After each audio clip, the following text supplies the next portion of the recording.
Start the live stream. Okay, everyone, the live stream has begun. Welcome to those who've joined us on the live stream, to those who are here in the chamber as well. This is a meeting of the Invercargill City Council's Community Wellbeing Committee. We have apologies from Councillor Stewart and Councillor Crackett, and also one for lateness from Councillor Pottinger, and a note that Councillor Dermody will need to leave at 4:45. And Councillor Bond on Zoom. Somebody like to move that's accepted. Leslie, Grant, thank you. Put that all in favour. Aye. Aye. I haven't heard anything from him. Only if people have made an apology. Yeah, he did seek one from me. Right. Okay, so is that for lateness or is he coming back? Won't be here. An apology. We'll add him to the apologies if the mover and seconder are happy with that. Happy. Thank you. Right, one item in public forum, and that's petition for tree removal on Duncan Street. Jan, I think, has arrived. If you'd like to come and take a seat. Thank you, and your supporters for coming along this afternoon. Appreciate you haven't had much time to settle into the space. Well, it's trying to get in here that's the problem. When you're not computer illiterate and you've got to, get to check in. I didn't know I had to do that first. Yes. So that's okay. Thank you for seeing us. The time is yours. We're here to hear what it is that you have to say and receive your petition. Okay, so the trees in Duncan Street, I took a survey around the street, and I have reasons for the trees either removal or pruned right back, okay, because they're huge now and out of control. So it's silver birches. There are known health risks with them and allergies, hay fever, lung conditions and sorts of things. And the cost to ratepayers and residents, you know, asphaltings are filled up. Twice a year we have to have them cleaned, okay?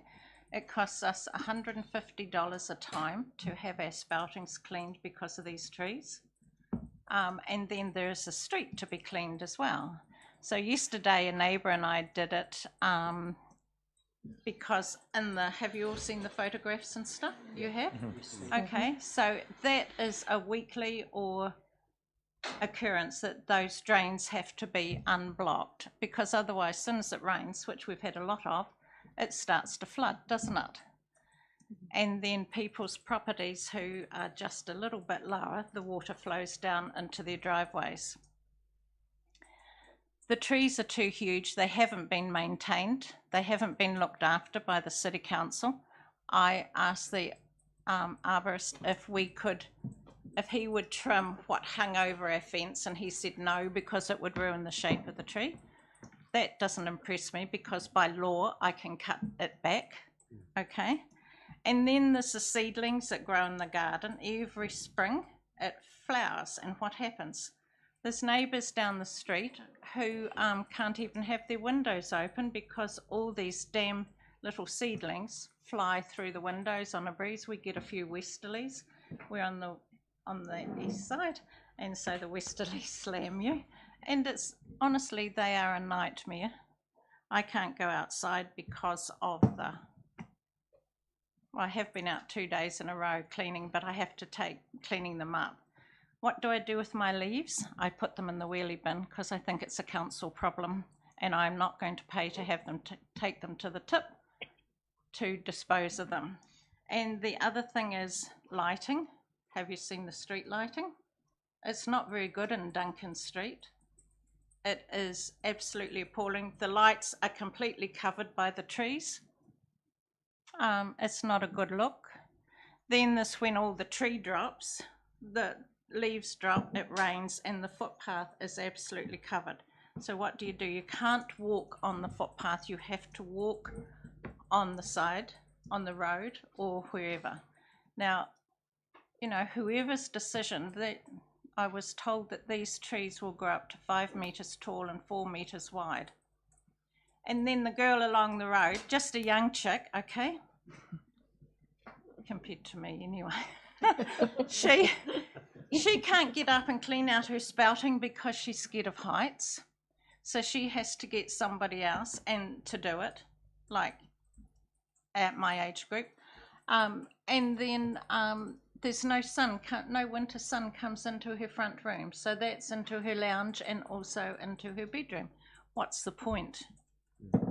There is no good in these trees at all. Even if they're not removed, if they could be trimmed. Apparently every year the council used to go around and trim them all, keep them in nice shape. Now they go, the westerly ones, they go like that. Okay, there's the footpath and there's all the overhang on the street. You don't walk under them when the wind's blowing, which is quite often, isn't it? And so you have to walk on the road again. What's the point? What's the point of the trees? They could be replaced if the council felt like it. away from the fence lines, okay? But they could be replaced with something that was really nice. A fruit tree, a camellia, something that was of benefit to the neighbourhood that didn't grow 5 metres by 4 metres. Why would you plant that in front of somebody's house? Good idea. Hey? I don't know why you would. Have you got any answers why it would happen? Oh, and then there's the bird droppings. Have you ever seen? We've got a black fence and it goes white. Nice, isn't it? So you have to, I wash it, and then there's all the residue that comes off the trees. The wheelie bins are sitting there and the lids are black, okay? So if you're good, you'd clean the wheelie bins, wouldn't you? But I don't, because it's just going to happen again. So what's the point? There's no point, is there? I don't know how the council feels about tree removal, but I know they have been removing trees along Otapuni Avenue, apparently Jack Street, and I have no idea where else. But you know, there'd be lots of benefits for it, for some of the trees to be gone anyway, or at least be given the choice for people who feel that the trees are not doing their health any favours, who like me have to stay on antihistamines and eye drops every time I go outside, to at least take the tree down or part of the tree that's hanging over a fence. Now if I was to do it, it would be ground level if I could do it, but I'm not capable of doing it. I don't have a chainsaw anyway. So I don't know. And you know, there'd be less work. The street cleaner never comes along. It's never in our street. And has anybody been down our street to have a look? It's a mess. It's a real mess. Whose responsibility is it?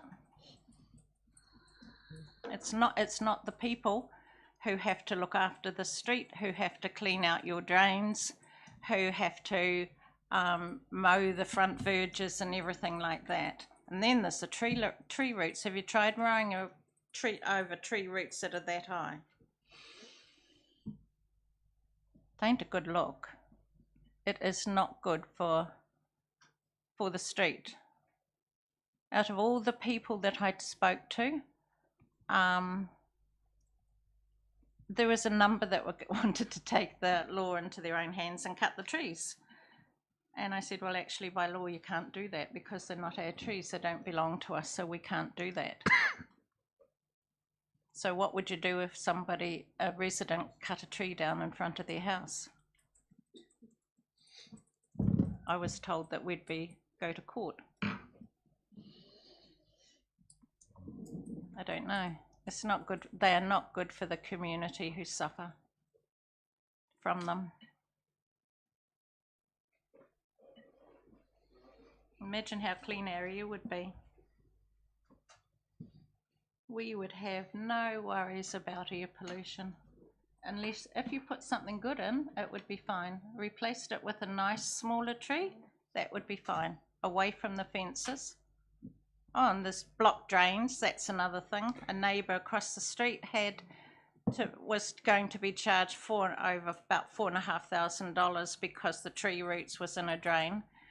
She hired somebody with a camera. They went in and proved that it was a city's tree on the street. So what did they do? They came along and cut that bit of root off and left the tree. What's the point? It's only going to grow back. And so the number of people that signed the petition, you'll all have seen that. There was no coercion, nothing. There was 2 houses, 2 people that didn't want to sign it. One was a back section who wasn't affected by the trees at all. That was good. And another lady who was liked the tree. That's fine. That's her prerogative. 98% wanted the trees gone or fixed or something done about them. So I think that says it all. Does it not? Your questions are rhetorical. However, your submission is heard. We'll gather up a copy of that petition if we can, Michael. You are quite right, Jan, in that any tree branches that are leaning over your fence, you are able to trim. What's over your fence? I wouldn't suggest what's at the base on the other side like you were suggesting. And sometimes the placement of the trees, because one of the things you suggested was shifting them forward, that can often depend on what services are in the ground along the verge. So sometimes potting a tree, I'm pleased to hear it. I'm not actually entering into a debate at this point, Jan. I'm just acknowledging what it is you've had to say. But I will open it up for questions from councillors. We have a little bit of time left. Tom and then Grant. What I wondered, because I counted the signatures, there's 48 if I've counted right, but the house numbers go up to 80, which would imply that there's a lot more people haven't signed. Are there missing numbers or something on that street? That I couldn't tell you. There was one house that had the gate padlocked, and another house the dog went for me. Because I think the house. I didn't bother. I didn't write those ones down. Because I think the highest number's 82. So you'd think there must be 80 houses, and there's about just under 50 signatures. The last ones that signed were, and they were right at the end of the street. So 81. Yep. And then across the street was Joan, and she's 80. That was right at the end of the street, 80 and 81, when I was right on the end. That's fair enough. I was just trying to understand what proportion of people who live in that street signed a petition. That's what I was trying to understand. Sometimes, Tom, houses can be on double sections, which takes up 2 street addresses. Although there are flats, so there's no... Oh, yes, some of them are flats. I mean, on ours, there's 2 houses on the section. Grant? Yeah, thanks, Chair. Just some of the alternatives, either fruit trees or smaller trees, have you canvassed that with the other people that have signed, or would they be in favour of that as a group, or that's just your view? That's my view personally. You know, a small root ball tree like a rhododendron, a camellia or something that has a small root ball and is not invasive into drains or lighting wire and fuses and everything like that. What would your thought be though, or your feeling be? Well, there would have been half that wanted the trees gone altogether. Yeah, right. Okay, thank you. That was so over them that, and I said they shouldn't be doing anything about them until we had this discussion. Yeah. Evelyn. Yeah, kia ora. The examples that you've given are also all deciduous trees, however, so they don't totally negate all the problems that you've spoken about, which is the falling leaves and the slippery... Rhododendrons and camellias and are really not what I would call deciduous, though. I would call them evergreens, wouldn't you? They drop a few leaves. Not in my garden. They drop a few leaves, but the majority of them stay on. 90% of the leaves, I would imagine, would stay on. So... Oh, you might have the ones that are deciduous. I have evergreen ones. So going back to the question that I was going to ask, you did not consider evergreen trees as opposed totally evergreen trees that don't drop petals and leaves and things like that, because I've personally discovered that flowers can be just as dangerous as leaves, but that's my personal opinion. Why have you only looked at non-native trees, can I put it that way, as your alternatives?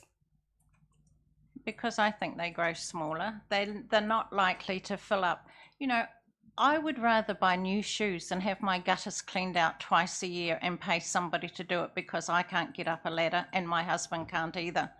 And so we've got to go right round the house because yesterday the leaves were all over the back of our roof. So the gutters are filling up. We actually have grass that long growing in our corner of our roof now. Okay, this roof is only nearly a year old.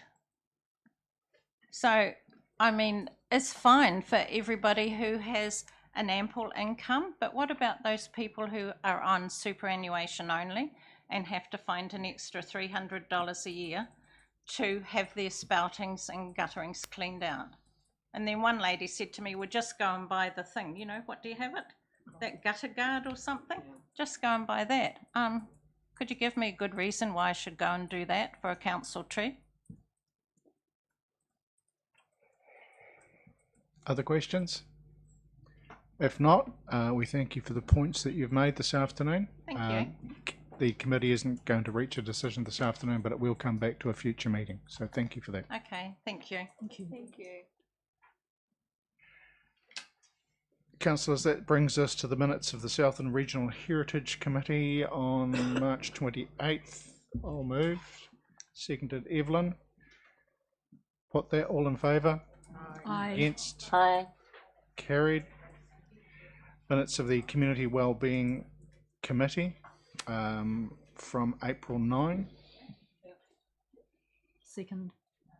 Pania and Leslie. Put that, all in favour? Aye. Aye. Against? Carried. I'll move the minutes of the District Licensing Committee. I'll second them pro forma. Thank you. Any questions? If not, I'll put that, all in favour? Aye. Aye. Against? Carried. That brings us to the Youth Council's update and the block takeover. So, Amy and Nagis, if you'd like to come and take a seat up the end, welcome along.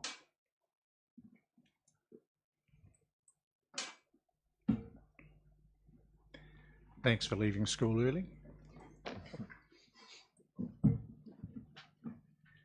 Kia ora councillors, my name is Amy and I am here today as a youth councillor to speak to the Community Wellbeing Committee report. The Youth Council is pleased to say that we had a total of 731 engagements at our mall events. Together, the Youth Council narrowed down our potential committees for this year to a top 8, and we brought these to the wider youth public of Invercargill. Many back and forth discussions were had, which found us with the top 4 of mental health and wellbeing, arts and creativity, cultural activities, and green environment. The Youth Council will begin to establish committee members and the objectives of these committees at the next Youth Council meeting. Many great discussions were held at our previous Youth Council meeting around the results of our mall engagement. Some youth councillors believed parents may have swayed the votes for some of our young people, and others seemed to be influenced by the trends of our previous votes. However, overall, their results shown are quite conclusive. I was fortunate enough to attend the dawn service with the Youth Council. Before the events, a small group of councillors got together to hand make our wreath. The idea of presenting a wreath during the service was brought to the Youth Councillor by our chair, who took the initiative to ensure it happened. I feel that Anzac is a significant event for the youth of today within New Zealand. I was proud to be a part of commemorating such an important part of our history with the Youth Council. Perfect. Kia ora, my name is Nagis and I'm a fellow first year youth counsellor and was an attendee at the meet and greet afternoon tea with the counsellors. Thank you so much to the counsellors who did attend. We had some interesting discussions around community events and leadership struggles. We would have enjoyed seeing more counsellors in attendance. We welcome this opportunity again and feel some more predetermined topics may have resulted in more robust discussions. During the LTP engagement, Youth Council presented a video submission on some key areas of the LTP document. Before the submission, the engagement coordinator attended a youth council meeting to teach us about the basics about the LTP process. Although this was helpful, I'm not sure the LTP has much relevance among the youth populace. During the video submission, Youth Council reflected on the length and nature of the documents and felt it could be better simplified for the youth and general public. Personally, I feel that communication and engagement around the LTP document could have been improved by using more simple visuals to not only gain attention, but also increase understanding. Jargon and council-related terminology can be harder for the general public to understand as it is not part of the natural discourse. And at the last Community Wellbeing Committee meeting, Youth Council was asked to speak on youth crime. After bringing this back to the wider group, we do not believe that we are the right body to speak on youth crime, as it is a wider than a youth-related issue, and we do not wish to reinforce stereotypes. Thank you. Thank you, and thank you for giving up your time on the holidays to staff the stand at the mall, and also to come in for the afternoon tea. I think you're quite right that next time, if we had a few predetermined topics and a bit of a Q&A around it, plus a bit of social time, but that was the first time we'd had one, and so that was really good. Councillor Soper. Thank you, Mr. Chair. I was just going to say, having attended the afternoon tea, I did find it really valuable to have that interaction and to have the discussions. While I would agree, perhaps for a future time, it might be good to have a few topics. At that stage, you didn't have your 4 top priorities worked out. If they had been, that probably would have focused on discussion. But look, it was a very valuable thing to do. And I think all of us who attended enjoyed the chance to meet up with a very large number of you, and thank you very much for that. And I also just want to comment, I do take on board what you've said about the youth crime issue, and the fact that you see a wider forum, not just stereotyping it into being a youth issue that we expect you to have answers for. Thank you. Evelyn. Oh, kia ora. Look, thank you for the invitation to the meet and greet. Unfortunately, I was elsewhere with another obligation, but I have found valuable the times where I have attended Youth Council and interacted, so keep it up, and a really good initiative. I want to come back to what you said about youth crime. I take on board that it is not your responsibility to solve it. On the other hand, one of the pushbacks that we get all the time is that we talk about youth and we don't ask them what they think. So there's a fine balance in there. How do you think we can address that in the future when we're talking with you? Not to make it seem like your problem to address, but you to feed back to us how it affects you and what you think we might be doing that could be different. I mean, Youth Council has talked about it, and we have agreed that youth crime is a systemic issue and much larger than the Youth Council itself. For you addressing it, we haven't completely, a discussion was held on what we can do as an action to kind of help the council find out a solution to decrease the youth crime, but at this moment we have not reached a consensus on how we're going to address it as a youth council, and how will we achieve a sort of solution to help the actual council deteriorate the problem. And personally speaking, there is a lot of deeper related issues that fall into, I guess, education and where you're living and how you've been lit, how your life has gone through. But as a youth council whole, we have not reached a proper consensus. So thank you for the thought that you gave to your response. Councillor Broad, would you like to move that we receive the report? Yeah, I'll move that. Excellent, well done. Seconded. Well, I actually had a question. But Seconded Leslie, and then I'll come to you for your question. Cool. Yeah. Go. Oh, thank you. Thanks for your report. It's always great to have you guys along, and I was an apology to your afternoon tea, but I'll look forward to the next one. I'm interested in the categories for your subcommittee. So that was a result of the polling you did at the ICL. So was it were they the options that people had available to them? Or was there a wider option? We had a total of 8 options. Right. One of them included an other category where the public could submit their own options, but many people did not submit their own options, and the most popular ones were the 4 that we mentioned.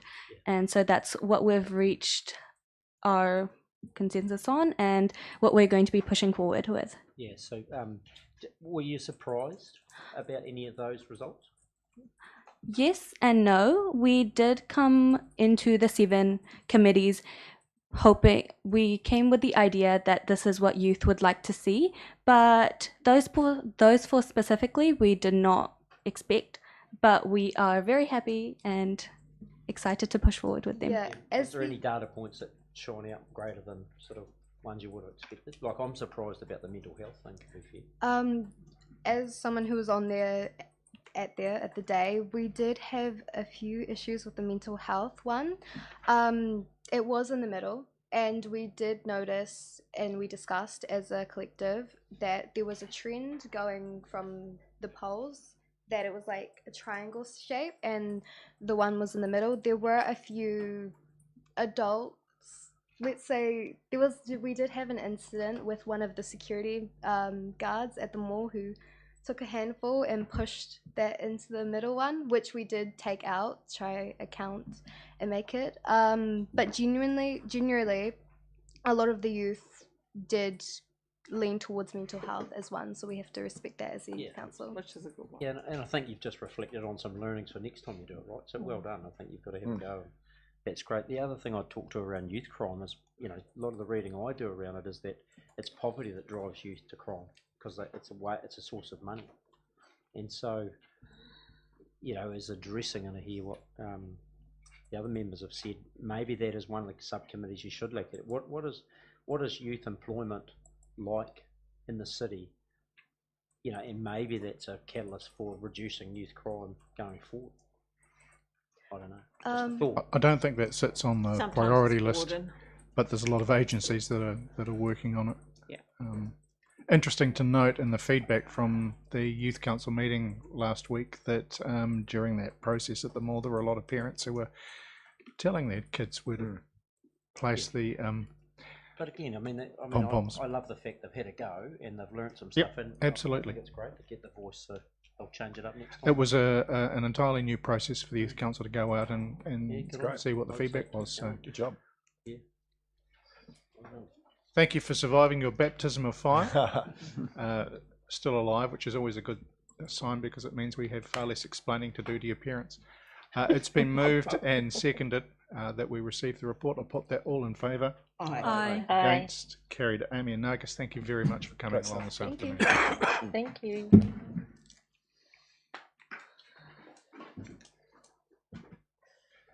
And along similar lines, Rhiannon, the Block Takeover Youth Festival coming up this Saturday. Yeah, so I'll just speak briefly to this. Councillors, youth councillors spoken about this previous meeting. This again, like the innovation of going into the mall and asking people about committees, is a new initiative for youth council. It's something that's only been possible by collaborating with the amazing other organisations working in the city on youth issues, including Te Roro Aotearoa Foundation, Youthline, South Alive and Number 10. It's really is a collaborative effort. It's a bit of an experiment. It's the first time that we've been able to do this. It's been really great to see the Youth Council's ideas in terms of what they want to see at the event, speakers, the topics that they're interested in, the things that they believe will be good activities that they have helped shape that agenda, and it's certainly been built collaboratively with the expertise of those other agencies and the priorities they have about reaching disadvantaged youth. There's also some key things just in terms of council's community wellbeing priorities that were agreed earlier through the long-term plan in terms of recognising the unique challenges rangatahi are experiencing and building vibrancy in the city centre. So it's really about the opportunity for young people to come and make the city centre their own. I think, Rhiannon, it's probably the largest event that Youth Council have been involved as a partner in putting together. There's a great list of activities, a variety of demonstrations and people coming along to present. A great lineup of keynote speakers and a pretty cool looking panel as well. So fingers crossed it goes well. What about those who are outside of the youth category? Just kind of stand back and watch? You're trying to formulate a polite answer. Yes, Councillor. Sounds like a good option. Thank you. Noted. Sorry, Grant. Yeah, just will the sessions be videoed so we can watch them on YouTube or live stream? I don't actually know the answer to that. That's a very good question. I'll take that away and see if that's possible. Yeah. Somebody want to move the reports received? Yeah. Grant, Leslie, put that all in favour. Aye. Against? Carried. Thank you.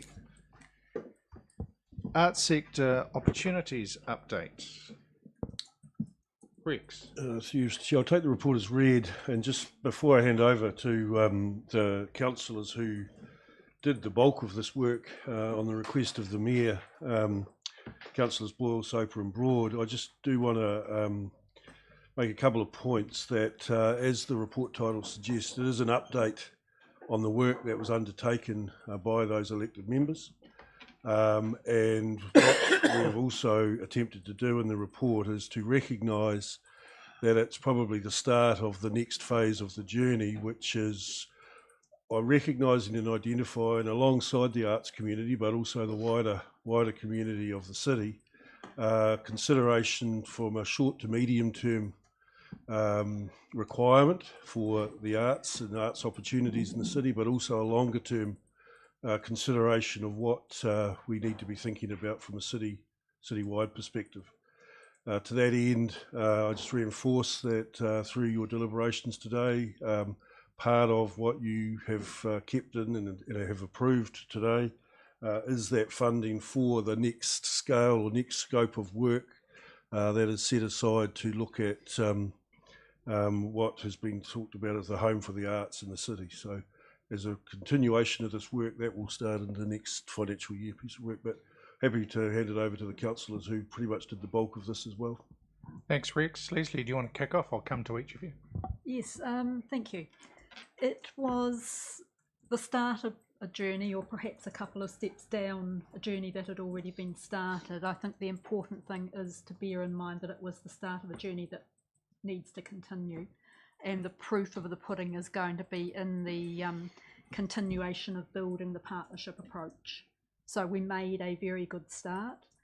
We deliberately made sure that there was more than one meeting for consideration and feedback, and that there was a written report that people had the chance to amend, agree on, feed more into.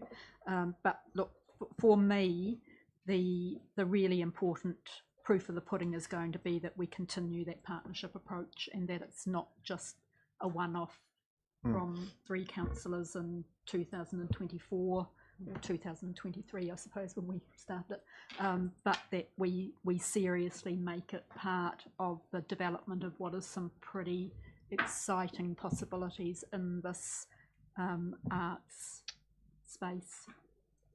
Councillor Broad. Yeah, I think the aim was to try and locate a shared vision or direction or strategy and see if we could find some common themes and threads, and I was really surprised where we could find those around a inner city space, a joint hub, lots more collaborative opportunities than probably I expected going into it. So there was lots of shared themes and ideas that I think give us a really good starting point around direction on this front. I think now it is taking this as the foundation and then looking where we can put these ideas and common themes into practice, I guess. Councillor Boyle. I think what this has generated is a lot of goodwill among the art community. We only touched some of them, but they all felt valued, I think, by being involved in the process. Certainly Rex helped pull it all together as well, which has been excellent. I think we're in a very good place to now do that scoping and see what's out there for us. Thank you. Questions from any of the other councillors? Reverend Cook. So I noticed that Miharo were part of this process, but I wonder, was there any discussion about those persons who work with less Western-centric media, so wood carvers, traditional wood carvers, people working with flax and fibre, those sorts of conversations? Because I know that our wood carvers have discussed the lack of opportunity to be visible within the community while they're working. Steve Solomon did a pop-up during the transition, 5 years ago now. So in consideration of spaces, was there discussion and consideration of those sorts of studios?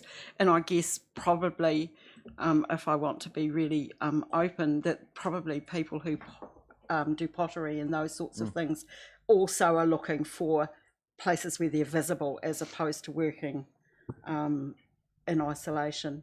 So in this pop-up accessible spaces, has that been part of the discussion? I think visibility was one of the common themes throughout. Was breathing life into art and seeing it happen in real time. And so I think that shared vision around a centralized space. There might be, a hub with various satellites, but I think visibility of the creation of arts was one of the shared aspirations. And we couldn't go to every single arts group, but we tried to cover as many as possible. But I know that each of those groups talked about those workshop spaces, those collaborative educational spaces within the arts in the city. Thank you.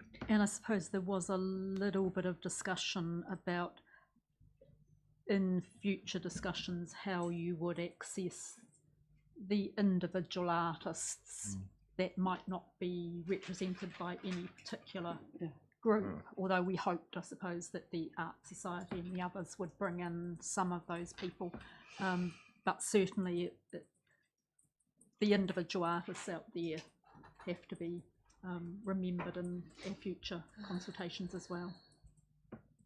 Trish? It's also really important that we find a base to showcase the art that we have in the city, the collections and the various things. We don't really want them to sit in the facility. We want them to be out there. So it's trying to get that whole big picture across.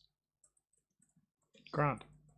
Yeah, note the point about secure funding for the sector and the reference to sport. And if I think about sport, there's sort of two models. There's the sports that have a commercial engine that generate revenue, and then those sports are lucky enough to be able to spread far and wide, whereas other sports who have much less ability to generate a commercial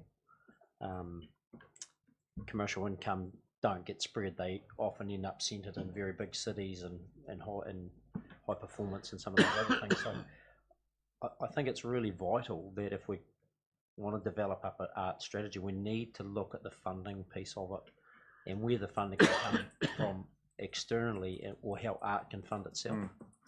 I think that's a vital piece of, and it may be philanthropic. There's a lot of wealthy people that like art, and they may indeed want to be able to fund something in Invercargill, but I don't know it should be just left to the community to fund, per se.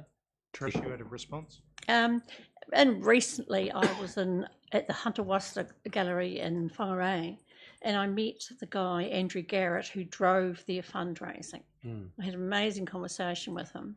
He was very happy to engage with us at some stage if we want to. He's got lots of ideas. His wife's an artist, and they did it outside the council because that's the way it ended up.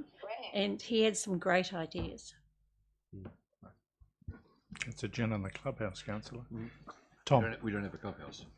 What struck me when I read this was that if you go and talk to the arts community, you might get a different answer than if you go and talk to the public about what they're looking for. And you know, when I read what the arts community said, they want workshop spaces, they want spaces for artists and art groups to use, they want rooms where artists can collaborate, and so forth. Whereas I think if you asked I think, because I'm not saying I know, I think that if you asked the public, they would probably say we just want an art gallery. You know, we want to be able to go and look at paintings hanging on the wall, and we don't care too much about workshop spaces. And I wonder how we get that voice, because when I read this, it struck me that given the financial circumstances of the city, if we're looking at a central city art gallery that includes workshops and all that sort of thing, it might be a decade away or even longer, well, in fact, much longer. And I know the relative rejection of the idea of the old bank building, and an extended old bank building, and I do wonder whether we can capture by some other means the voice of the public and what they would actually like, rather than what I think is entirely valid point of view from the arts community, but it's not the only point of view. It's a valid point, and I guess that's probably the next stage down the track as you know, collate what it is that the arts community wants, what does the public want's a really valid point. Thanks, Tom. Would one of you three like to move that we receive the report? Since one's left, Councillor Broad, seconded by Councillor Soper. I'll put that all in favour. Aye. Against? Carried. Morgan and Brittany, it's the moment you've been waiting for. Welcome along.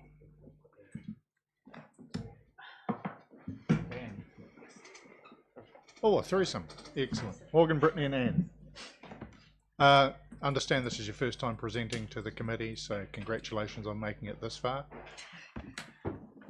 That wine when you get home is going to taste so much better. Thank you very much for the report around the district plan for the McIver Road area. Time is yours. Well, I was just going to introduce Morgan and Brittany, our ACE planning team here, and also just say that we hope to be giving you more regular updates on planning in the future. Great. And hand over to Morgan and Brittany. Kia ora koutou. Thank you. So I'd just like to present the report and note that I'll take the report as read, but a short summary is we've received a request in the planning department for a rezoning under the district plan from rural to residential 4, which is a transitional zone. This request was explicitly provided for in the district plan as a transitional zoning provision, on the proviso that confirmation was provided of the installation of services prior to that being undertaken, and we've now received confirmation that the area B only of that area has been met all provisions of those infrastructure requirements and could now be considered for a rezoning to rural residential 4. That's the only area that we can move on at this point. Yes, yep. Yes, it's the only area we've received confirmation for. So happy to receive any questions. Thank you. Councillors? Gosh, you're getting off lightly. It's good to know that our district plan has provisions that have been taken advantage of. Thank you, you're welcome. It's 10 years of my life I will never get back. That's right. It's good to know it works. Yes, and that was a moment that I had when I was reading through. It's like, yay, it worked. So thank you very much for the report. Only for Area B so far. Only for Area B, because that's where they've confirmed there is infrastructure, able to get them. Somebody'd like to move the two resolutions then? Councillor Soper and Reverend Cook. I'll put that all in favour. Aye. Against? Carried. Well done. Thank you.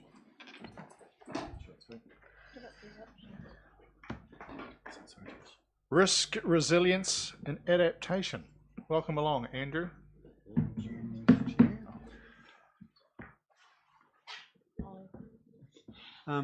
Look, I suppose first, thank you for accepting this paper. It's a little bit unusual to have a risk paper come to community wellbeing, but I think what I was reflecting on when drafting this and just sitting there thinking about it it's one of those areas where we are seeing the impact of these decisions on, realistically, community wellbeing. We saw it play out in our neighbours. We're seeing it play out in other areas around the country where decisions of council, for good or ill, in the longer term, have serious implications for the community, where we do not take into consideration matters that are within our knowledge that might have longer term impacts around the decisions of people who may or may not share that knowledge at the time. And really, this report is just trying to highlight in our decision making across all areas, but particularly when it comes to some of the matters that will come before this committee from time to time, that we should take into account those things that we know. We should make sure we're making consistent decisions around what we think is in the best long-term interests of our community for their well-being, and as highlighted in here, it also may have and does have potential financial implications for this council, which is obviously dealt with in different spaces and with different committees. But I think that's the general tenor of this paper. Happy to take any questions around it, but that's really just what it's trying to highlight. Thanks, Andrew. I guess these conversations are prompted as well by the storms that happened in the north last year, and the, for want of a better term, fallout that's come from that. So it started up a lot of conversations. Open for questions, councillors. Questions or comments? Tom. Andrew, I just wondered what triggered this paper. I mean, I guess it could have been written at any point, but was there something that triggered it to bring it now? Look, without trying to be specific, obviously you've got papers and decisions before you today where matters like this need to be brought into the fold of the decision making, I suppose, and without wanting to be pointed, it was a reminder of the decisions we've already made that need to be considered and used to ensure we have consistent decision making. So it was a prompt as much as anything else, not wanting to be pointed, but wanting to remind council about some of these issues that we've already considered, that we've put into our assumptions for our long-term plan, you've considered in other areas, but on the face of it may not necessarily be brought up in other papers. Okay, thank you. So the recommendations that sit there do not direct decision making, they merely point to things that you need to take into account. There are 3 recommendations. I'm happy to move them if there's a seconder. Yeah. Tom, thank you. I'll put that. All in favour? Right. Aye. Against? Carried. Rhea, sorry I missed you. You had your hand up there. Was there a question? There's only 2 things in life. It was just, I was just going to ask Andrew, I see on point 1, I mean, I understand the reason why this has been brought to us. I guess my thinking straight away, when I look at point 1, avoiding development in areas vulnerable to flooding, when I look at that paragraph, I wonder about the time when ES came to council and asked for some further funding to investigate where our determination for best areas for building and putting infrastructure in was, and we didn't provide that element of that funding. So I guess I'm understanding. You're talking about the LIDAR. They weren't Yes. asking for money. That was council asking for money from itself, Rhea. Yes. Oh, sorry. Okay. Thank you for clarifying that, Darren. No problem. No other questions? Yep. There you go, Andrew. Thank you.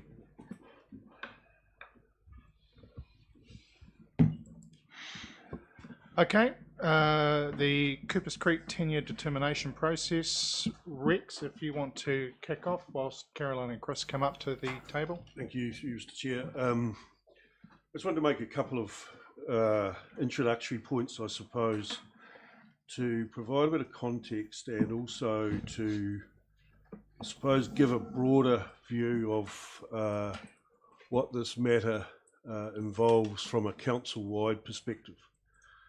So further to Andrew's paper, you know, there are certain things outside of specifics to this that the council, or you as the council as the decision makers, obviously need to be considering going forward. But I just want to reference to a few things that I've learned in my short time here at council with respect to this particular matter, which I think are relevant especially as we advance the decision-making process going forward. This is an emotive matter. It has history. It is complex. And for a lot of people, it is personal. So I think that we need to understand the environment that we as advisors to the council as staff have taken the stance and steps in preparing the report. I also want to reinforce that the bulk of the content of this report as prepared has been prepared as the result of a request from the Mayor with regards to dealing with some of those issues which have had an historical nature, which may not necessarily in the past have had the information provided that we've been able to provide today. So hence the 13 attachments to this report, primarily are in response to Mayor Clark's requests of making sure the information is in front of you as council or as the decision makers for this particular matter. The other thing I would say is that while Chris and Caroline are down as the authors of the report, this report has been prepared from across the organisation, and you will see from some of the attachments the historical nature of where this has touched the buttons of different parts of the organisation and different staff. So there's been a number of contributors to this report from an authoring perspective or from a contribution to the content of the report, from strategy and policy, from property, from finance, from risk, from legal, which I think again it adds to the complexity of the nature of the content and the nature of the topic that we're dealing with and that you will be considering as a result of this. And like I say, there is a lot of history here that council has created by either making decisions or not making decisions. And one of the things that Mayor Clark had identified very early on the piece when talking with me about this particular matter was we have to get ourselves into a position whereby we can make the decision that we then follow through on. And I think that's one of the things in researching this particular topic, that there's been a lot of times, whether it be through planning approaches, whether it's be through responding to matters either internally or from the residents or the licence holders of Coopers Creek, that we have either not made a decision on or have left on the table for it to be someone else's issue to make that decision. And so there's an opportunity, as the title of the report suggests, that this is a 10-year determination process, and that's really where the report has led us to. And I'm happy to hand over to Caroline and Chris if they like to just start the bulk of the content and the bulk of the messaging from a councillor's perspective. Thank you, Rex. Through you, the Chair. So the report, as Rex said, follows the request to explore a range of options to resolve the current situation at Coopers Creek for your consideration. The report covers the historic background, much of which was shared during the recent workshop, and details the changes in the past over the past 3 iterations of the Reserve Management Plan. It contains analysis and issues formed from the Strategic Master Plan, which was endorsed in September 2023. It looks at the process for revocation of the reserve status and also the details related to this, including subdivision and road stopping. There's also a section in there which relates to the current fees and charges for your consideration. The report concludes with options for you to consider. These first 4 options were explored during the working group sessions we had with the community and were based around what we understood to be legally achievable. The fifth is the recommended option, as this enables a more robust process solely focused on the future determination of this area. And just on that note, I will pass over to Chris to detail that a little bit further for us. Yeah, kia ora whanau. Through you, Chair. Thanks, Caroline and Rex, for setting this up. And I just wanted to talk through option 5 in a little bit more detail and why. So when I was learning about the history around this place, we as council have always attempted to address this issue through a reserve management plan process.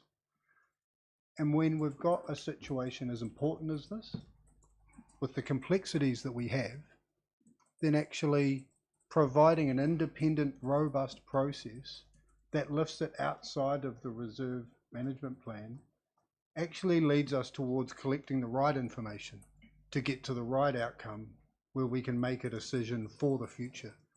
And I believe that's the crux of the issue that we have now, is that the future in this situation appears uncertain. And what we want to undertake is an independent process to remove that uncertainty. I've been in conversations with other councils around similar, not the same situations, and actually that independent process becomes really powerful. So that's why option 5 is the recommendation for today. Thank you.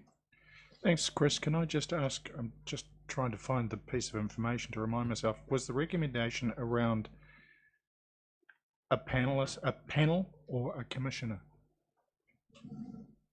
The recommendation was about an independent process, so it could to be lift either. it outside of the reserve management plan. Thank you, that helps.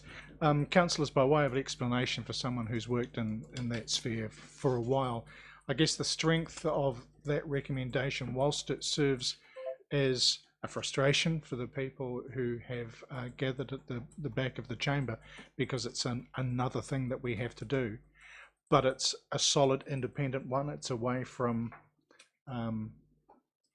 politics.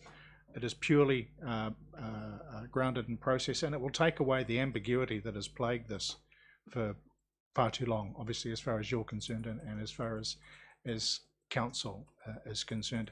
It does mean that there's another step for you to go through, but as a hearings commissioner, I can assure you that it's a very solid one, whether it be one really super good experienced commissioner who's able to do it on their own, and we've had that for the likes of Invercargill Central and I think the Langlands, or whether it's a panel. Councillors, it's open for discussion. Leslie and then Tom. Thank you, Mr. Chair. I see you've referred to the Christchurch Taylor's mistake as a bit of a precedent here, which I find interesting. But what I really want to ask about is the unbudgeted financial implications. That's quite a large amount of unbudgeted funding, 0.66% of rates. What year are we talking about this being budgeted into? So how long is the process going to take to get to the point where we're actually at an independent hearing? Yeah, thank you, and through you, Chair. The estimation of cost here is provided for you so elected members can be informed about the impacts of the decisions that you're making. As you'll see broken down, 80 to 100K for that independent to run the process, and then variety of reports to be commissioned, whether they be environmental reports, planning reports, etc., etc. The process is at least an 18-month process, is our estimation based on conversations with other councils.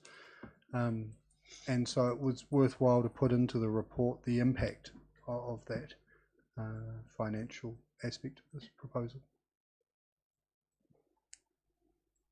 So the suggestion of the budgeting would be in next financial year. Through you, Mr. Chair, I mean, depending on when the work started, but it would be over a 2-year financial period. Thank you. Tom, then Mayor Clark. Thank you. Chair, I hesitate to support the independent process proposal for 2 reasons, really. Firstly, it's a lot of money, as Leslie said, 0.2% on the rates of every household in Invercargill. We've just spent a whole morning chopping, nickel and diming the rates, and this is a large sum of money. And secondly, I'm not sure that it's not just kicking the can down the road by 2 years. I don't know what this person or people are going to come up with that are not already on the left-hand side of that chart. Are they actually going to, is there going to be an option 6 or 7 that we've never thought about? Maybe there is going to be, but I doubt it. So I would wonder whether, having gone through all of that process, we just land ourselves back in this room in exactly the same situation. It's just that we've got some more advice. The answer to that question is no, they make a decision. council either accepts it or rejects it. Okay. Well, they don't make a decision if council accepts it or rejects it, do they? It doesn't change the rights of the residents to say, hey, look, I still want to talk about this. So anyway, I'm concerned that it just kicks the can down the road. I do wonder when I look at the options that are presented in this paper, some of which the residents have already seen and in some cases enthusiastically endorsed, freeholding, in other cases rejected. But it does seem to me that one that seems to be almost within our power is what is option 2 in that list, which is the 35-year licence or lifetime licence. It seems to be fairly straightforward to get to that point. And I wonder if it's worth a go having a discussion with residents about that option before we decide to invest best part of $500,000 in 2 years of our staff's time on the other side. What I would say is that I know just from the meetings that I've had with residents that to have any hope of getting that option 2 agreed, we would need to agree to an initial licence name or names going in the licence, which is not necessarily exactly the same as what's on the licence today, because we have obviously situations where husbands and wives live together, partners live together, mothers and sons live together, and they will not want a situation where there's one name in the licence and when that person dies it expires. So I think that would be something that we would need to think about before speaking to the residents. But I think if that change were made, then I would think the majority of residents might well be interested in that option, and they may not, and it might be that that we're sent back to think again. But I think it's worth a go at that before we decide to commit that amount of money and that amount of time on what I think is likely to come back with the same stuff fed back to us again with as you say, perhaps a yes/no decision, but that would not remove the rights of residents to disagree. I think we'll probably find ourselves in that situation no matter what the outcome, but I take your point. But it'd be nice to be able to short circuit it by at least having a go at that one. Mayor Clark. Yeah, I support Tom's position. Again, there are 3 issues in here that I originally referred to Rex and his team. One was the conditions of the current licenses that just seems to put us constantly in conflict. So we need to think about the tenure of those licenses and how long they'd be. I've publicly stated many times that I don't think freehold's an option. If we go down that track, we'll be here well beyond time I'm dead and we'll still be having huge legal costs. Most of the recommendations the advice that we've got out of there from the lawyers has said that freehold is nigh on impossible, but to make it happen you've got to have a subdivision, and as you heard in the previous paper where you raised that, Tom, sea-rise litigation type options that for a subdivision that was so close to the sea would be problematic and leave us open to legal challenge. And the other thing is that I'm yet to hear from the residents group that everybody in that group wants freehold land and wants to pay for the freehold land, because if we get up to selling sections out there, the cost could be quite significant, and some of the current leaseholders may not be in a position to actually pay for that land. And it's not a matter of saying, well, we don't get any services out there. I don't get any services in Otatara. I don't have sewage, I don't have water, I don't have street lights, I don't have footpaths, I don't have rubbish collection, but I still pay a sizable rates increase, and that could run into several thousands of dollars as well. So, and then the third issue is the issue of the annual fees, and I just don't quite get how we got a trebling of the cost within 4 years. That just seems out of kilter with the way we operate, and so we need to have some guidelines around how we will deal with that in the future. And unlike you, Tom, I don't agree that the panel will give us the result we want short term. It will come at significant cost. I think we should go back to talking to the group about the options of having longer license conditions, allowing some of those licenses to roll over, because it's really interesting when I start talking to some of the people, some of the staff around this, there'd be some staff who'd say, look, we'd like a sinking lid situation, so 50 or 100 years from now, there's no more cribs there, for argument's sake. Well, if you want a sinking leg, why do you keep renewing the licenses? Because that just seems to run contrary to what the goal of some staff may or may not be. So I just think we need to tidy up the current licenses and tidy up the annual fees. Then if we want to, and I don't mean we, but if the residents want to go down the freehold line, then we do that as a separate exercise once we've tidied the other two issues up, which is how we work out their costs each year, whether we tie it to CPI or something similar, and what length of license we can tolerate. And as you said, the advice there sort of suggests that you could get up to 35 years without it being too problematic. Now, we will get some advice, and I think the previous paper alludes to that if we gave a 35-year license out and the sea starts rolling into Cooper's Creek and there are some problems there, we'd be liable. Well, I think we'd be able to have leasehold conditions that safeguarded us from that. And if not, I'd like to hear why that couldn't be the case. Mr. Day. Yeah, thank you. Through yourself, Chair. I just want to clarify one point there, which was the goal of staff. The organisation only provide advice to council. It's not the goal of staff to achieve any of those things. We're only professional advisors to council, so that's all that my staff are doing and providing. They don't have any hidden agenda in relation to that or setting goals from that perspective. We're providing the outputs from the council table. Thank you for the clarification. Councillor Arnold. Yeah, the most important thing that I notice here, as you read through a lot of the stuff, is the historical nature of the settlement. From what I understand, as I read, that it was actually a proper settlement at some stage that was going to be freeholded, and somewhere along the line, the council's come and made the land into a reserve. So I think that's a very important factor. So, and I also think, I agree with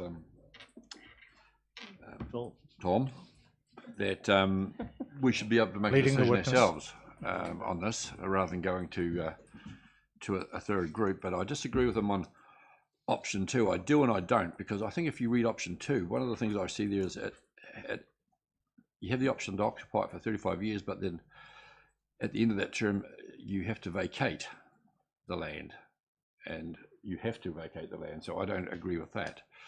So if that wasn't part of option 2, I'd agree with that as well. But option 3 and option 4 are both possibilities as well, like a long-term lease, which then, as I say, you'd base the rent on a sort of a fair rate, bearing in mind that there are no services or anything to those properties, and I don't foresee there ever being any services available to them. So that would be reflected in what they'd be paying, I'm sure, and so that could be an option. But at the end of the day, I think the best option would be to ask the residents what's their preferred option.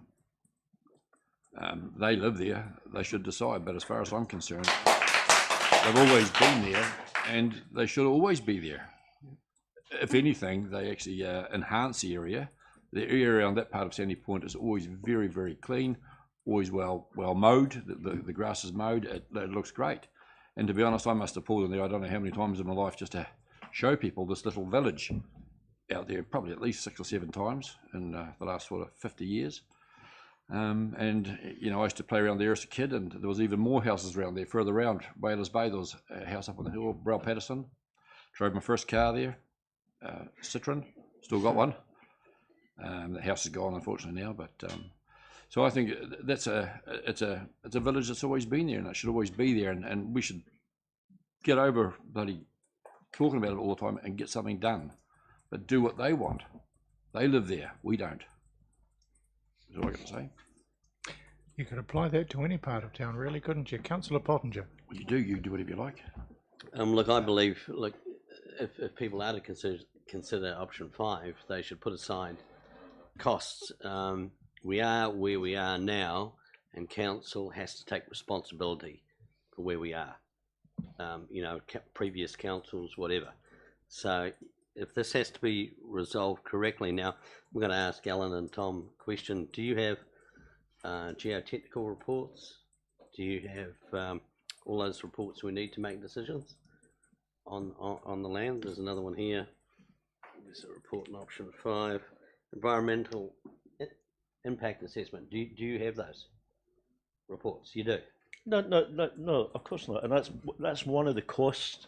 I know. That prevent it being done. What I'm trying to raise is that can we make decisions without those? I mean, I can't. I'm a person who needs information like that before doing something that's going to be very long term.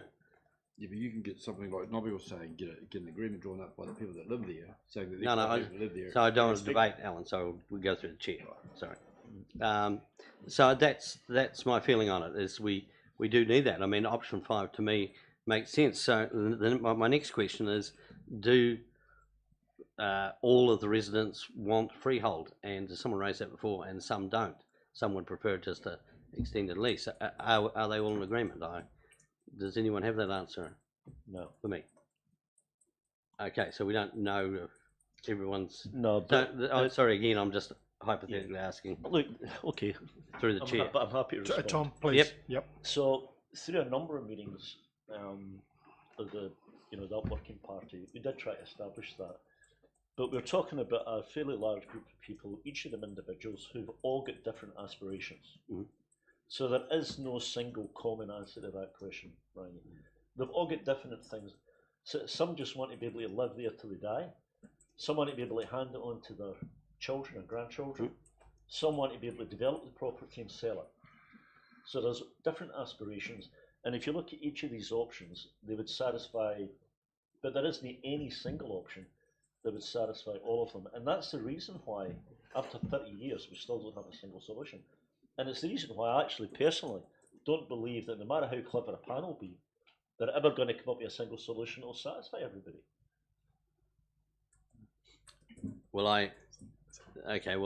That's actually made up my mind that option 5 is the only answer, and that's the way forward to get. It is a minefield, and that's no problem. We get those all the time, and if we have different requirements from the residents, that's fine. I just don't think this council has the skills, and I'm speaking for myself as one of them, that we don't have the skills to make a qualified decision that's not based on emotion. Thank you. I've got Pania, Leslie, Ria, then Trish. So Pania. Kia ora. Yes, this land is significant. It is a kaika, it is a village, and I do want to acknowledge the people living there who has maintained it as a village. But it also is significant to mana whenua. So there definitely is an interest for us there, and so therefore, I would treat this like Māori land.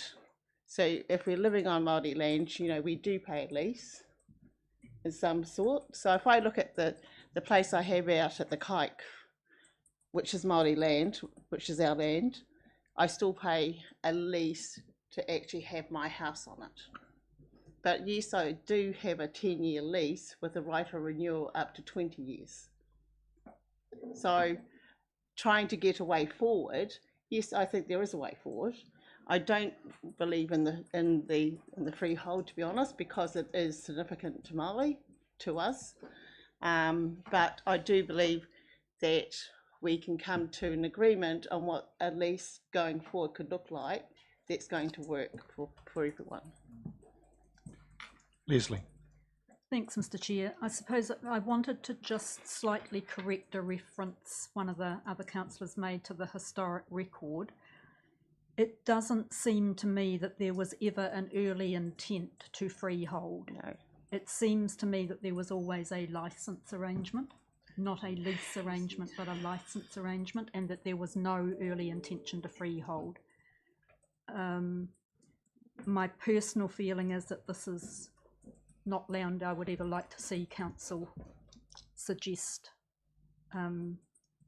was freeholded because of its significance, its placement in a reserve, albeit at one edge of the reserve. Coming into today, I was slightly attracted to option 2, but on reflection and just listening to the conversation around the table, I am despite my question about the financial implications, which I wanted to work out solely from the point of view of whether we were going to end up with that large figure in 1 year, and it's now clarified it would definitely be 2.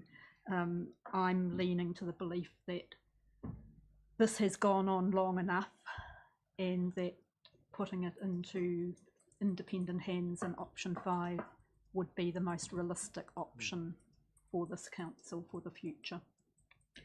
Thank you. Ria. Thank you, Mr. Chair. Look, I have to say that I'm a first-term councillor, and this whole situation was unbeknown to me as a person that lived and worked in this city. The information that we've been provided with on Coopers Creek from when it was first drawn to our attention has actually been, for me, information is king.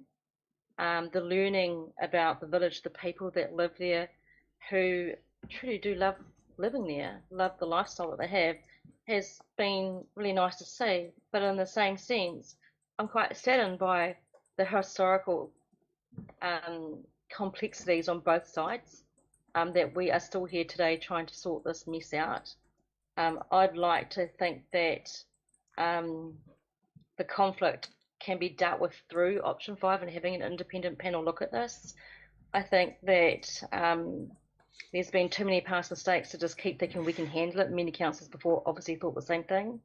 I'd like to trust in the process to be kept independent. I guess a lot of us can put our hands on our hearts and say that we've spoken to residents there and we could be considered conflicted ourselves to deal with the issue. We may be told that we have special relationships with people out there. I'd like to bypass all that nonsense and go straight to an independent process that can actually be really helpful to all those involved, including us. Thank you. Councillor Boyle. This has gone on for a long time, and I agree with what Deputy Mayor said about if we could possibly navigate option 2, then the people at Coopers Creek may be able to enjoy what they've got. If we go down the track of option 5, which is a long process, you're still going to be in that limbo time for at least 2 years until they get to the end point. I understand there'll be different reasons why they want to be there. They might want to have it for resale or want freehold or whatever. But I think we need to come to a common understanding. And option 2 seems to be a way that possibly we could go forward from here. Thank you. It's worth noting that it still requires public consultation and approval from the Minister. Mayor Clark. Yeah, thank you, Chair. Just to reinforce a couple of things. Look, they've already got a licence to occupy, so it's not a difficult exercise for any elected member to be sitting in the council and to work out whether it should be 1 year, 5 years or 10 years, if there wasn't a stomach to go 35 years. At the moment, they have an ability to re-licence, so we have, as council, allowed people to pass the licence on or stop and renew a new one, so there's nothing new there. The annual fees are still the annual fees. Not hard to work out whether we want to base it on some sort of CPI movement or something. The only area that seems to be complicated, what nobody wants to have a go at, is the issue of freeholding, and I just think we shouldn't even go down that track. If you look at the processes involved, and I've gone through this numerous times with some senior staff, and also looked at the Act itself, the process of freeholding that land, I mean, I'd bet my current house that we would never get through that. Area would automatically oppose. I can't see the Minister agreeing to it. I just think it's too close to the sea rise, so even if they wanted a development, we'd be hamstrung by the current RMA and certainly the future RMA to not actually approve a subdivision so close to the water. I mean, we're just never going to get there. We need to bite off pieces that we can actually do and do quickly, which is what Tom was alluding to. And if one of the residents wants to put forward the legal process of doing a freehold application, they can wear the cost of that because it will be substantial. Absolutely. And whether they can freehold their own land if the others don't want to freehold their own land is another issue again. So I think we've got a way to resolve it. I agree with what Tom was saying. I'd be happy for option 3. Two. Two, sorry, 2, yeah. Reverend Cook. Thank you, Mr. Chair. I actually had a meeting with my exec last night about this particular matter, so this is where we are. As the Koromatu has rightly said, iwi will not agree to it being turned to residential for sale. There is no question about that. I look at the process that has gone on for so long. I look at all the words and all the emotion and all the conversations, and it comes back to me, and it came back to us. What was done when these reserves, not the reserves, when these sections were created? What was the offer that was made? What was the intent? What was the research done at that time? Now, the resource management processes have changed considerably over that time. What was acceptable in 1950 is no longer acceptable. What we do not seem to be doing is looking at what the environmental impact of these places are compared to what was envisaged at the time. What we know now about the effect on the receiving environment of treated septic waste going into waterways, no longer acceptable, all those things. But there was no proper archaeological assessment done at the time that all this was done. It was just, this is a good place to go. We know, we don't guess, we know that there are burials within that extended area. We know that not all the knowledge has been recorded. It says so in both the documents that I have open in front of me, one of which is the draft plan for Sandy Point, the management plan. We are operating on insufficient information, as other councillors have alluded to, but we're also not operating under good practice. If I have a licence, I have a horse, I want a paddock, I go to the person who has the paddock, he tells me what is provided, or she tells me what is provided for that paddock, whether there is water, who maintains the fencing, all those types of things, and we agree on the price.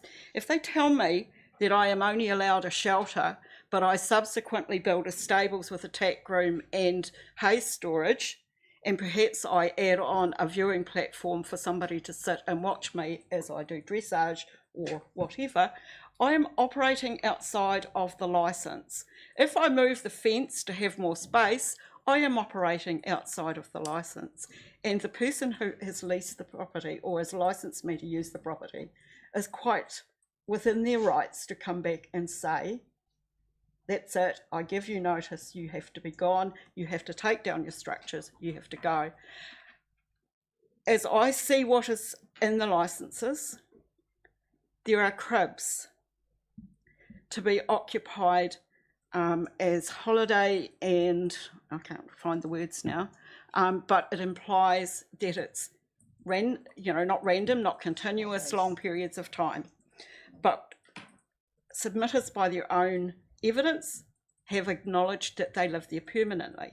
We've got evidence that rights of way, roadways, unformed roadways have been transgressed onto, all those sorts of things. If we were any other landlord, we would have had a lot of stronger words to say than we're having now.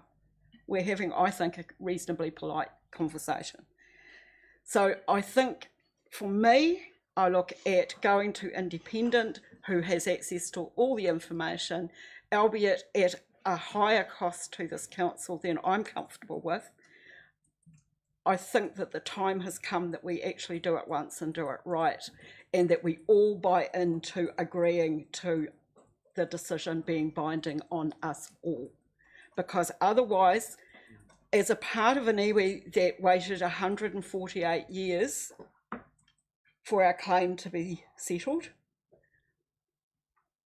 I'm here for the 148 years. My children and my grandchildren are here for the 148 years, just as my grandparents and great-grandparents and their parents were there for the 148 years. If we're going to do it, let's not create any more grievances. Let's be real about what we're faced with. And whoever it was that decided that the license had a little elastic in it, we're not talking about that today. What we're talking about is going forward, we all have to agree that what it says on the license, or whether there is a license, we all accept what the decision is. So thank you, Mr. Chair. Leslie? I was just going to make the point that if anybody is considering option 2, I think it has to be absolutely clear that option 2 is indeed a phase out option. Yeah. It is a phase out. If you, Councillor Arnold referred to taking that out. If you take that out, there is no point in option 2 any longer, so it becomes a completely irrelevant consideration. Option 2 is only a consideration. If it is exactly as it is currently worded, it's a phase out option. You have a renewal option? No, that's option 3. But option 3 is a lease. Need to go to, option 3 is not a license. Option 3 is labelled as a lease. So if option 2 is considered, I think it needs to be clearly understood at this table and by everyone who is listening online that option 2 is a phase out option. Thanks, Leslie. Rhea, I see your hands up. I'll come to you after Grant because he hasn't had a chance to speak yet, and almost everybody else has. Grant. Thanks, Chair. Yeah, I'm probably in favour of us not heading down the expensive path if we can avoid that. And I wonder whether, maybe the grid that we're looking at could have had another column which gave a greater voice to the residents around what their view of each of those options was. My thinking is we should try and come to an agreement with the residents, and perhaps there's not a solution that fits with all residents, so either options 2 or 3 may fit for some better than others, and so we may be able to provide you potentially could have option 2 or option 3 depending on your circumstances, which would give them for certain individuals might be better suited to their personal circumstances. Hear what Evelyn says. I'd be interested to know, Evelyn, if that's the iwi view or that's a view that you think is. No, we talked about it extensively last night. Right. Yes. Okay. Thank you. Yeah. So I think that's pretty significant for the decision we have to make. So I'm in favour of sort of trying to push forward and get a resolution which might look like 2 or 3, but certainly doesn't look like going down an expensive cost at this stage. Rex? Thank you, councillors and Mana Whenua reps. I just want to make sure we understand, because as Mr. Day said, our Chief Executive, the staff's role is to provide you with the advice for you to consider and understand the advantages and disadvantages or the implications of such. So I just wanted to reconfirm or reaffirm what's in the paper and in the table, whether it's option 2 or option 3. There is still a legislative process that is required to go through. So that actually still takes it outside of the hands of the council with respect to the decision around the reserve status, because, and I'm going to look to the staff to either reaffirm or tell me I'm wrong and to correct me, that whichever of those options 2 or 3 to undertake a long-term licence to occupy or a long-term lease, it requires a change in the reserve status, which goes to the Conservation Minister, which requires time and process that is still going to require resource to undertake. It still requires resource to undertake. It's The decision will still be made by the Minister of Conservation. It's not as clear-cut as the change in the reserve status, but it's not a decision that we can take independently. Thank you. Tom, if you just hang on a second, Ria. Take your hand up. Thank you, Mr. Chair. Look, I'd like to actually move the 3 recommendations that we have in front of us. To test the meeting, so that's with option 5. Mm-hmm. Okay, well, it would need a seconder. I'll second that. Seconded by Rangi. Sorry, Tom. It's not open for discussion. Well, I think although option 2 and option 3 look a little bit the same, the difference is that option 2 is a sinking lid option. And my understanding for previous discussions is it will be less difficult to get approval for that. And I see people nodding. That is my understanding. As you move from left to right on the page, it becomes harder and harder to get. So option 2, I think, relatively straightforward. I would, picking up on the point that Alan was making about, it does mean eventually it's 35 years. 35 years is a long, long time. There's not too many of us going to be around in this room. There's 1 or 2 will be, but very few. So, look, the point I was going to make was that I think we have to be pragmatic. I pick up on Evelyn's point, and she's absolutely right on a black line basis. You could not argue with you, Evelyn, on a black line basis, but fundamentally there are a large number of people living there, most of them elderly. We don't want to throw them out in the rear. So we need to look for a pragmatic solution to it, I think. So I would still reiterate here, it's just been moved by, I won't support going to option 5 until I think that we should have a discussion with them about option 2. And if residents say no, then I think then we go to option 5. But option 5 will lead us to a black line solution. I've got no doubt. It will lead us to a black line solution. Chris. Yeah, thank you, Darren, and through you, Chair. I just thought I'd provide some clarity around option 2 and how we developed this option when the working group was undertaken. So we're working with the Department of Conservation on what options have been approved elsewhere. That does not mean that it would be approved in this scenario. No, but it's been been approved. approved. That was around the end of life. Now, if we're talking about a long-term 35 years, that type of time frame, which I can hear going around the table, I want to point to the PR law advice that outlines the legal instrument that we would use to undertake that, and that indicates that if there's more than a 5-year contract signed up, that would be a public ballot. So that's useful for clarity, but it's not mean? speaking to the motion, which is around option 5. But sorry, it's providing clarity around another what option. You meant by that, though, I never... Just providing that clarity around those 2 different options. It's for option 3. No, 2. 2. Tom wants to know what you actually mean by that, though. What did you mean? So I'll allow the question for clarification for Tom. Do you want to put that to Chris again? Sorry, my question was, at the end of Chris's statement, he said it would have to go to public ballot, I think. And I just asked what he meant by that. So I'm just going to point you towards appendix. I don't have the board book number in front of me. So, excuse me. Appendix 9, point 14. So it talks about a long-term lease. That we would undertake that through the Public Bodies Leases Act of 1969. That's option 3. And the point there is it says any lease for a term longer than 5 years would need to be offered by way of public auction or ballot. But we're talking about licenses, we're not talking about leases, Chris. That's referring to option 3. If you look on page 71 of board books, option 3 is the long-term lease that has the 5-year provision that Preston Russell is talking about. Anything greater than 5 years.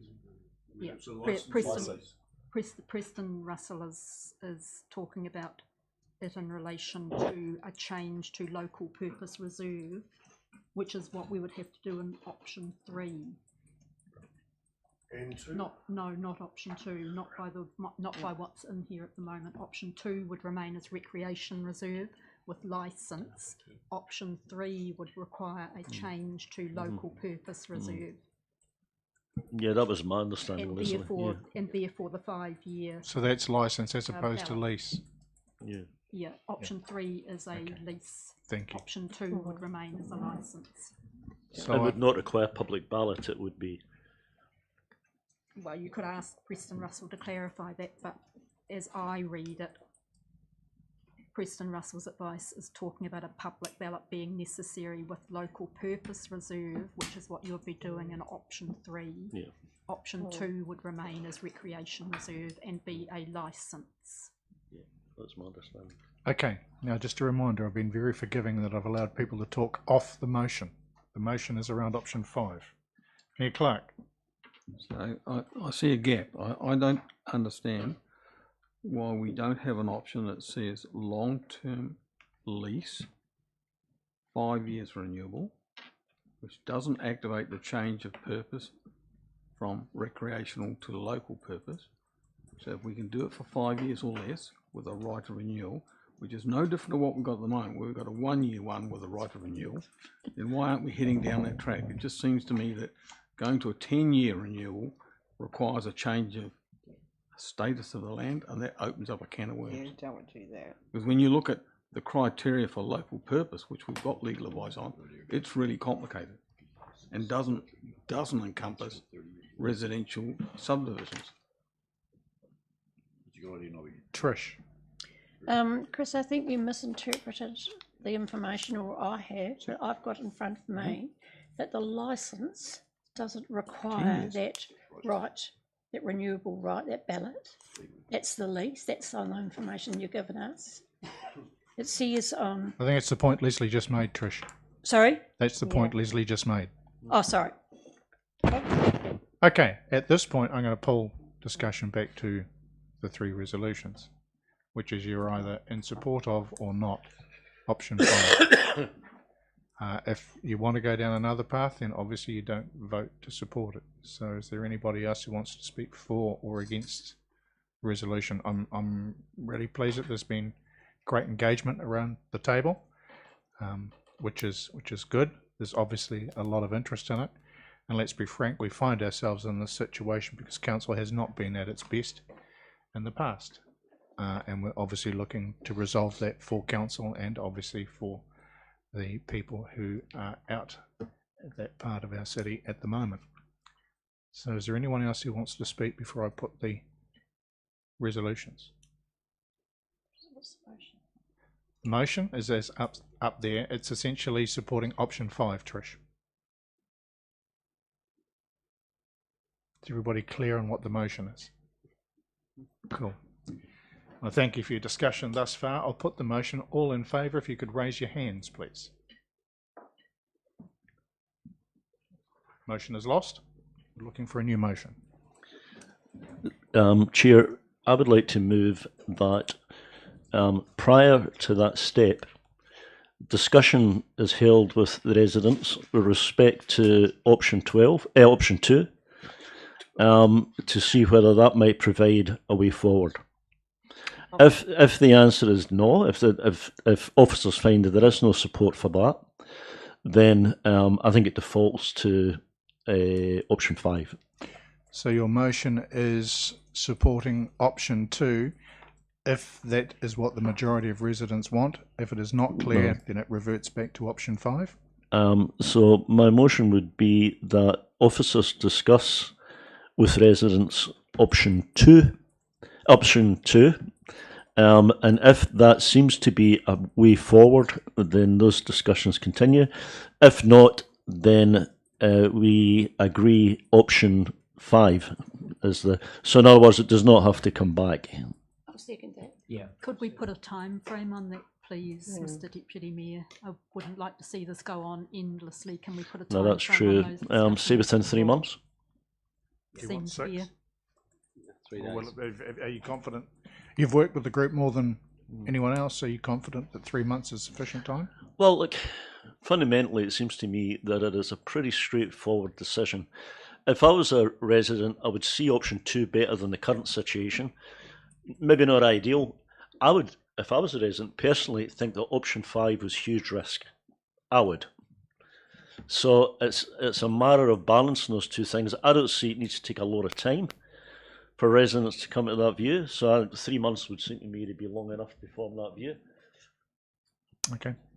Just point of order, Chair. Can we actually have a defined date? 3 months is sort of a bit wishy-washy. Can we have a date? Well, 3 months is pretty clear. Okay, 3 months from now. So you're looking at 14th of something? Mid-August, yes. Yeah, that'll do. Mayor Clark. If I was a resident out there, I'm not sure I'd be happy with 2.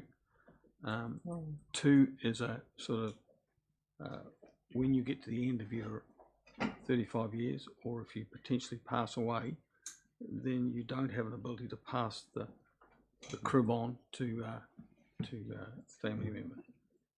It locks them out. It's a sinking lid, I think. Through you, Chair, I did propose earlier, beg your pardon if I never made it clear, but I did propose earlier that there would be initial opportunity to add a name to the licence, because some of those licences are in one partner's name. Sure. So if that partner dies, you don't want to throw the spouse out. And in some cases, there's mothers and sons. So I think there should be a one-off opportunity at the beginning to change the name in the licence, or dual licences, so that that issue is avoided. Right, so the motion is that officers will approach residents to gauge the support for option 2, the long-term licence, and that gives the opportunity for names of the licence holders to be updated. Which phases out after 35 years. We get a result by mid-August. If there is no clear direction, then we revert to option 5. Is that correct? Yeah, I don't know it would need to be unanimous. That is what I've said, but I don't know it would need to be unanimous. I mean, if you get 1 or 2 people who say, no, I'm going to go for freehold, then that's fine, isn't it? I said clear direction. Yeah. Clear direction. Which is kind of subjective. Ring. Oh, yeah, look, Chair, just a clarification around that option 2. The sinking lid, my understanding is that from 35 years, if it goes ahead, that is it. People put all this money into an asset or whatever. That's what happens on Māori land. But I mean, there is no, it's they have to vacate it after 35. And that is the thing with leasehold land. They have to vacate it. Gone. That's what it says. Yeah, no, I was just reading that. I mean, and that was Evelyn's story of the horse. Yeah, no, that's okay. And can I just point out, option 2 does say 35 years or lifetime. Yeah. I mean, obviously you can change that. They're talking about changing lifetime of somebody on the licence. 35 years or lifetime, so you have part of the discussion has to be clear over which of those options. Okay. Whichever is the lesser. Right, so the motion is up there now. Is everybody clear on what you're voting for? Receiving the report, noticing the policies in detail within the management plan, and discussion around option 2, 3 months to try and seek some resolution around that. And if not clear, then option 5. So I'll move that, Chair. Okay. Mayor Clark. Just one reservation around the officers to discuss. One of the issues that we've had historically is that the parks team tend to be the butt of all the anger that's out in the community out there, and I just wonder whether Tom should be the person to gauge the response in the next 3 months as opposed to sending staff out to do it. Well, my thought was that Tom would work with the staff. Yeah. Well, since he's been part of that working group. I thought we were talking. But essentially, it falls with Rex. That's all right. That's fine. Again, I take your point, but that does take parks out of the. Yeah, I'll second that. Thank you. Right, we have a motion then. Is everybody clear on what it is? Yep. Excellent. I'll put that all in favour. Aye. Anyone against? Noted. Would you like that recorded? I would indeed. Thank you. Motion is carried. Thank you. So before we go, Caroline? Would you like to consider recommendation 2, please? So that was passed. The resolution was 1, 2, and what is now shown as 4. The numbering is weird. You just never heard us talk about the first 2.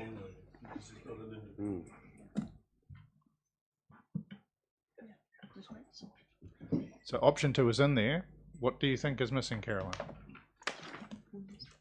We're gauging support for option 2. Sorry, we're talking about recommendation 2, that the Sandy Point Yes, management that was moved. 1, 2, and what is now 4.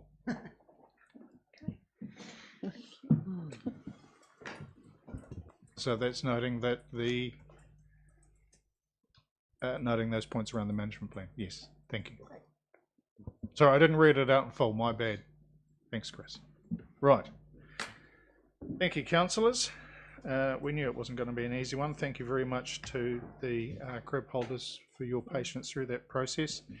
Councillors, that brings us to the activities report. Are there any areas specifically that anyone wishes to ask questions of? I'm going to do it generally because I'm aware it's been a long day for you all.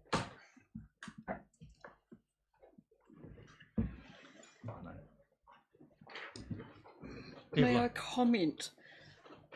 Environmental work and pest control, the skill to retrieve one mouse from within the pest control, I'm full of admiration. I've got some practice for them in my ceiling if they want. A mouse, hedgehogs, and assorted other vermin. Yes. Any other points? Can I just say that once again, I compliment the Invercargill Public Library on their Heritage Month activities and hosting, and keep up the good initiatives. Thank you. Heritage Month and the activities right throughout, not just at the library, Civic Theatre as well, was very enjoyable. Somebody like to move that the activities report is approved? Do that. Rhea? Yep. Seconded Leslie. Put that all in favour. Aye. Against? Carried. That brings us to the public excluded session, which is to consider the minutes of PX from the Southern Regional Heritage Committee, March 28, the Community Wellbeing Committee, April 9, Civic Honours Awards, and City Centre Coordination Contract. The reasons as outlined. I so move. Reverend Cook, seconded. Seconded. Leslie, put that all in favour. Aye. Aye. Against? Carried. Thank you to those who've joined.